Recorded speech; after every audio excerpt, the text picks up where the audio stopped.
Hey, it's your girl Blair. Boss Lady Anointed Rap Entertainment. Blaring got voice, baby, I ain't playing. And I am that girl's mama. I am them kids' preschool teacher. And I'm just them kids' favorite damn teacher. So, welcome to my YouTube channel, where I give you real life experiences about early childhood education. And I pray that the tips that I give you, that you can use them in your classroom, or if not, you can share this video with somebody that will help them. Now, I know y'all used to seeing my beautiful chocolate face, but unfortunately something is going on with my camera on my laptop. But guess what? Y'all still gonna get this video, so that means y'all just get to listen to my beautiful anointed voice. What I wanted to talk to you guys about, really, this is a message to the parents, and what I'm about to say, it may offend you, and at this point I really don't care, because one thing about it, we have, as early childhood educators, we have to start being transparent and honest in a loving and caring way. But this is not a loving and caring way, because I'm not at work, so I'm going to say what needs to be said. Potty train your damn kids. What is very frustrating is that I see 3-year-olds who are older 3s getting ready to turn 4 have not yet to be potty trained. They are still in pull-ups. I had one student recently told me that he shitted in his pull-up. And I said, well, if you can poop in that pull-up, then you can go to the bathroom. So I took that pull-up and I put that poop that was in the pull-up into the toilet and told him, this is where you pee and poop. We do not pee and poop in that pull-up. If you can tell me, that means you can make it to the bathroom, because you understand the sensation. I really do feel it's lazy as a parent if your child is not potty trained yet. That is lazy ass parenting, and you should be ashamed of yourself that you have not potty trained your kid. The most thing that I hear about potty training, oh, it's a process and they're not ready. The thing is, these children are ready and we are holding them back. I'm not going to say we. Y'all are holding them back, because in my classroom, I potty train. I was in the preschool room, but now I'm in the toddlers room. And that's where potty training should be taking place. By the time those children come to the preschool room, they should be fully potty trained. Now, if there's some things that we need to work to by the time they get to their room, I'm cool with working with that. But those children should come to the preschool room in panties, not in pull-ups. I always tell my parents when we're in the toddler's room, they're going to have accidents. That is part of the process, because they're still trying to figure out how to get to that bathroom. They're still trying to figure out the sensation. When they're in that pull-up, they become real comfortable, and so they can just go in the pull-up. But when they're in those panties, they have to differentiate that when I feel that sensation, I have to get to the toilet and not go in that pull-up.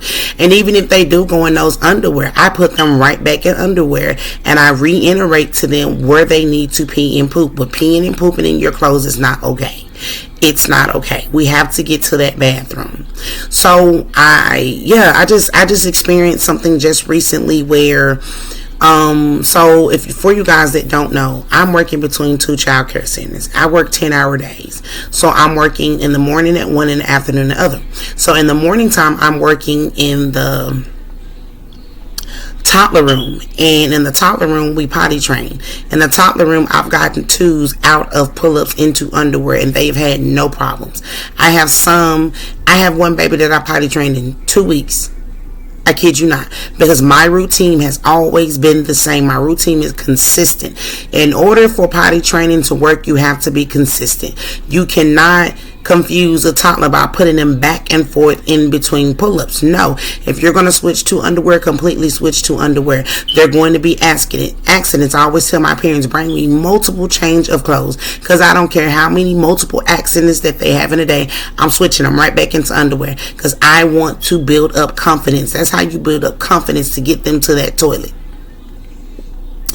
And so at the other daycare, I work in the preschool room, and all of them except for one girl is in pull-ups.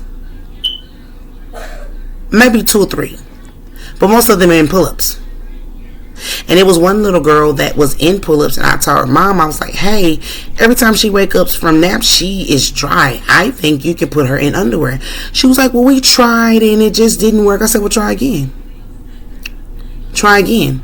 And this whole week, this baby has had no accidents. She's been ready. We have to help push them to be ready. So, and most of those kids are in pull-ups. So now what I begin to do when I get there in the afternoon, when I wake them up from nap, I send them straight to the bathroom. I send all 8 of them. Now sometimes we have about 10 kids. I send all 10 of them to the bathroom. Go. All of y'all go to the bathroom. I had one that finally sat on the toilet. I celebrated it. Some kids, I don't know, some kids have really bad experiences with potty training, or really bad experiences that parents are not introducing them to the toilet. You just get on that toilet. No. Tell them what it is. Tell them what it does. And then you lead by example. You sit on the toilet. And you let them know that it's okay to sit on the toilet. It actually makes mommy very happy. Or it makes daddy very happy when you go on the toilet. But it's super lazy. Super lazy to have a 4-year-old in a pull-up. That's lazy. That's lazy ass parenting. Now, I'm an early childhood educator, so it is my job to educate you guys. It is my job to let you know what milestones your children should be hitting. And if they're not hitting these milestones, then you need to go talk to your pediatrician. So, yeah. That's what I really wanted to talk to you guys about. Is stop being lazy parents and potty train these babies. They deserve to be confident. They deserve to know that they're capable of doing anything. They deserve to be in underwear. I know you tired of buying pull-ups. Let me tell you a story about me and my baby. Now, I had started potty training my daughter as soon as she turned 1. So I had bought her a potty. She would see me sit on the potty every morning. I would put her on the potty every morning.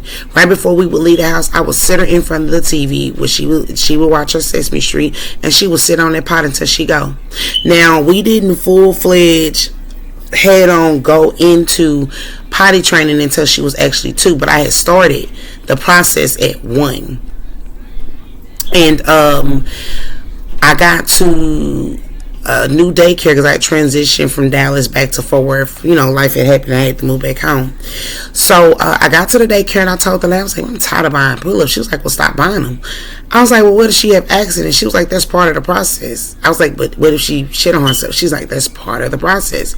And baby, I had bought my last pack of pull-ups, talked to my baby about it, and I think for that first week she had an accident every day until after that week she finally started getting to that toilet. I ain't had no more problems after that. So my daughter was ready. I just had to help her get ready. Also, and then I had the help of my daycare teacher at the time who was helping me with her. And then my baby was so advanced that she ended up moving out of the toddler room to the preschool room. She was like the only preschooler. She was like the only toddler in the preschool class because she was like super advanced.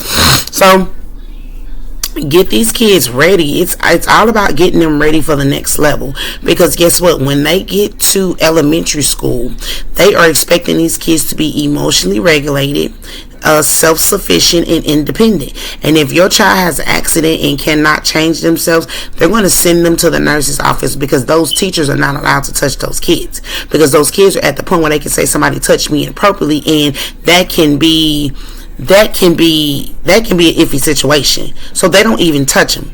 So I don't like, now when I send my kids to the bathroom, I tell them to pull up their own clothes. I'm not going to do it for you. You have to learn how to do these things, some of these things on your own. It's time to teach these 3-year-olds turning 4 to be independent. And the best way that you can do that is show them and lead by example. But yes, this your girl Blair. I'm about to sign off, but I just wanted to let the parents know to potty train these kids and help out us early childhood educators, and that this is a partnership, not a one-sided relationship. I love y'all, and I pray that this help y'all in some type of way.